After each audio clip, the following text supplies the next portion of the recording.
salut à tous mes gloriopeurs, j'espère que vous allez bien, par la grâce de Dieu, moi ça va et je suis super heureuse de vous retrouver pour une nouvelle vidéo. Et si vous voulez en savoir plus, restez avec moi.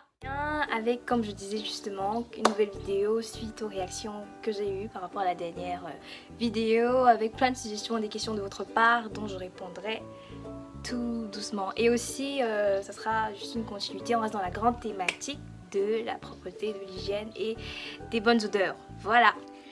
Déjà de 1, il faut toujours avoir une serviette propre. Normalement, une serviette maximum doit être lavée toutes les 2 semaines. Toutes les 2 semaines, sinon une fois toutes les semaines. Donc chaque fin de semaine, tu laves ta serviette. Sinon, après la deuxième semaine, tu la laves dans de l'eau tiède avec un peu de détol ou juste un petit bouchon de javel. Si ta serviette est blanche, si elle n'est pas blanche, juste du détol, ça ira. Maintenant, aussi faire sécher sa serviette toujours dehors, au soleil de préférence. Pourquoi? Parce que les bactéries ont tendance à aimer beaucoup l'humidité, donc c'est toujours mieux de se faire sécher sa serviette quand on sort. Dès qu'on finit la douche, on la prend, et puis c'est toujours mieux de s'essuyer avec une serviette bien sèche. Voilà. On parlait de l'eau.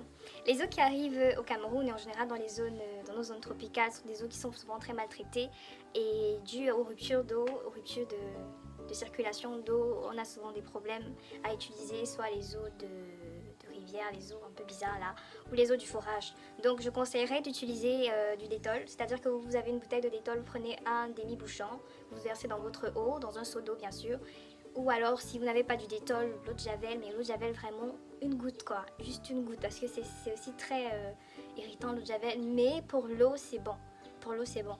Maintenant si vous avez des craintes et tout, vraiment utiliser le détol, tout simplement. Mais bon, en général, nous on n'a pas de problème d'eau chaude, hein. On est au pays, il y a le soleil, donc l'eau là, ça chauffe naturellement, ça nous parvient là un peu genre. Mais des fois, les périodes de froid, oui, vous pouvez utiliser de l'eau tiède, c'est pas de souci, ça ouvre les pores aussi, savoir que l'eau tiède ouvre les pores, mais comme je disais, pas d'eau trop chaude, pas trop tiède. Bref, faut pas être habitué le corps à ça. Sauf si c'est pour des gommages, oui, pour ouvrir les pores, pour faire des traitements, sinon c'est pas nécessaire. Ensuite, nous avons les gants. Vous pouvez utiliser les gants à crin là, les gants qui gomment là, comme ça. Mettre une photo ici qui parle de ça. Je pense que il y a les gants à crin là, les gants Kousa là, oui, qui sont très bien, comme on a la peau un peu rustique là. C'est toujours intéressant d'utiliser ça. Il y a aussi les gants qui sont plus doux là, ça a la forme de la main. J'en mettrai aussi une photo là. Et il y a les kuchas là qui sont longs là en filet. Vous pouvez aussi utiliser ça qui fout très bien le corps, mais surtout à éviter les gants en tissu, les gants en coton, bref toute forme de tissu, des gants là, c'est vraiment pas conseillé parce que ça garde les bactéries comme pas possible vu que ça reste continuellement humide et je suis sûre qu'on n'a pas l'habitude de toujours les laver, sauf si vous les lavez à l'eau de javel et au détol dans de l'eau et du savon une fois par semaine. Mais sinon pour éviter trop de tracasseries et tout le travail là, je vous conseille d'utiliser plutôt les autres types de gants. Et aussi même les gants à tissu et à coton là, en général ce sont des gants qu'on jette après 3 mois. Parce que si tu gardes ça vraiment, c'est que tu te laves avec la saleté en fait. En ce qui concerne les savons, si vous avez la peau grasse, je vous conseille d'utiliser des savons astringents, c'est-à-dire des savons qui vont venir absorber l'excès de sébum et de gras sur votre peau. Il y a de Dosun qui est très bien, il y a les savons aussi en général antibactériens comme Pharmaplus, Sanex et tout le reste. C'est pour les personnes vraiment qui n'ont pas de problème de peau et qui ne sont pas réactives du tout. Vous pouvez les utiliser. Si vous avez la peau sensible par contre, vous pouvez utiliser les savons doux. Je conseille d'utiliser des savons doux ou des savons gras. Par exemple, mon savon qui est très bien, Nivea aussi et Dove qui font de très bons produits. Ou alors, vous pouvez à défaut, pour les peaux mixtes ou les peaux en général, utiliser des gels. Toujours, je suis maman gel. C'est vrai que moi, j'en utilise pas beaucoup parce que j'ai pas de problème.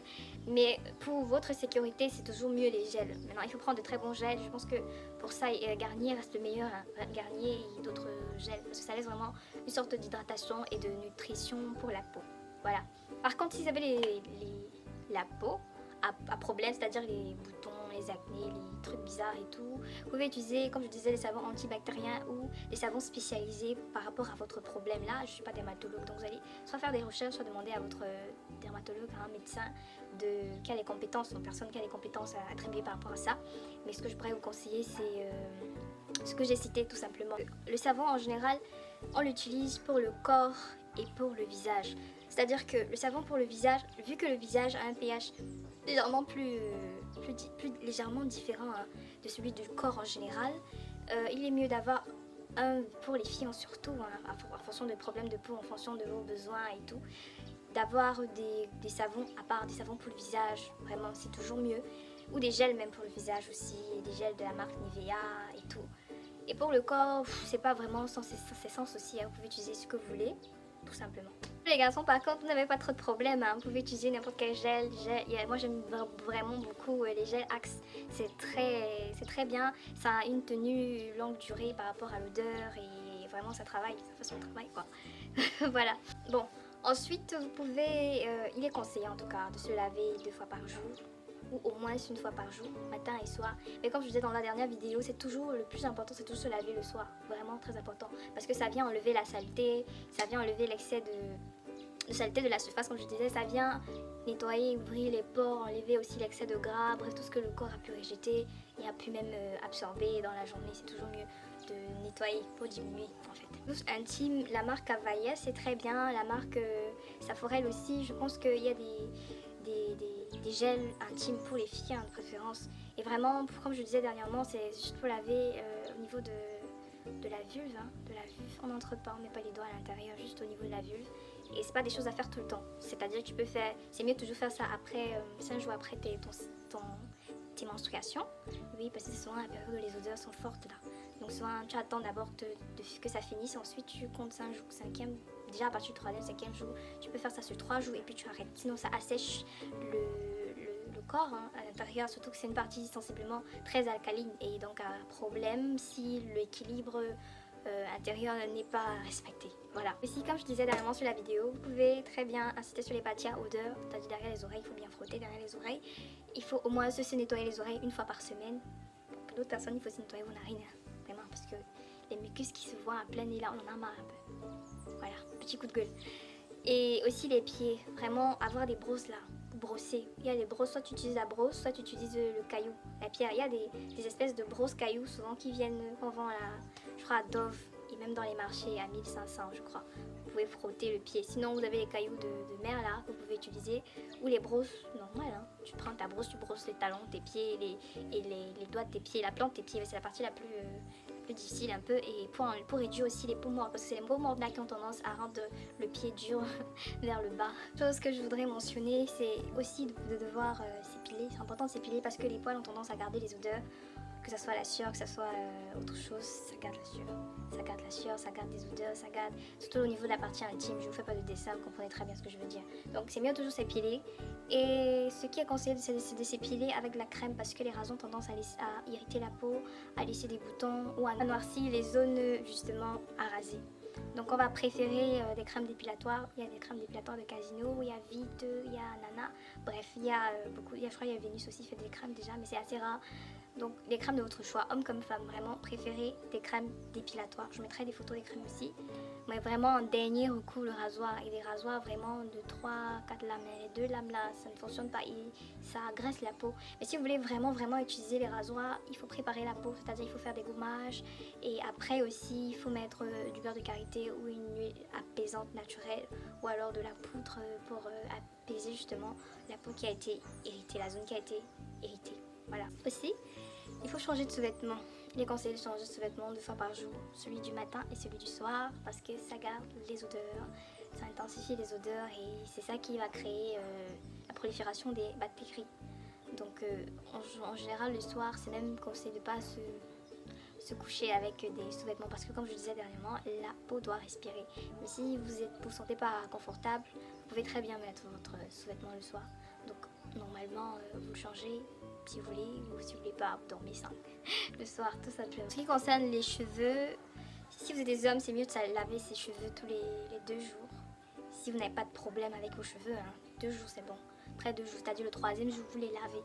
Mais si vous avez des problèmes, c'est-à-dire beaucoup de pellicules ou les cheveux qui grattent, qui démangent, vous ne vous sentez pas à l'aise, ça fait rien si vous lavez tous les jours, ça fait rien. Mais assurez-vous toujours d'hydrater, de nourrir vos cheveux, sinon après vous aurez les cheveux secs. Et souvent, le fait que le cuir chevelu soit sec est la raison pour laquelle vous pouvez avoir des pellicules et des irritations qui vous pourrissent la vie en fait. Concernant les filles, si vous portez des tissages, des tresses, oui, après chaque tissage et après chaque tresse, il est conseillé de laver ses cheveux, de les hydrater, de les nourrir et tout. Mais si vous avez les cheveux tout le temps au vent, c'est toujours bien de les laver après 2 semaines. Après 2 semaines, vraiment, c'est le maximum. Après 2 semaines, il faut laver ses cheveux parce que ça transpire et c'est la zone tropicale et on est dans une saison où il fait déjà chaud. Vraiment, tu es mal à l'aise avec les cheveux qui sentent et tout. Faut pas fatiguer les gens dans les taxis. Non, on veut plus ça. En 2021 qui arrive, on ne veut plus ça. Voilà. Puis aussi, quand vous lavez vos cheveux, parce que je sais que les gens n'ont pas l'habitude là, quand vous lavez vos cheveux, si vous avez mis des greffes, des perruques, je sais pas moi quoi, des tissages, il faut les laver une fois. Lavez vos tissages une fois, mettez au soleil. Parce que vous faites souvent, après les gens sont fatigués. Tu es là assis, tu cherches l'odeur, tu restes toi dans le près. Non, on ne veut plus ça en 2021, j'ai dit. Concernant les déodorants, vraiment, vous avez carte blanche. Vous faites ce que vous voulez. Vraiment, si vous avez vos produits que vous utilisez depuis, utilisez-les. Les garçons, vraiment par défaut. Je vais même pas dire par défaut, par excellence. Utilisez Axe. Axe est super résistant aux odeurs. Vraiment, même si tu as l'odeur de Kunta Kinte ou de Hulk, vraiment, ça va quand même.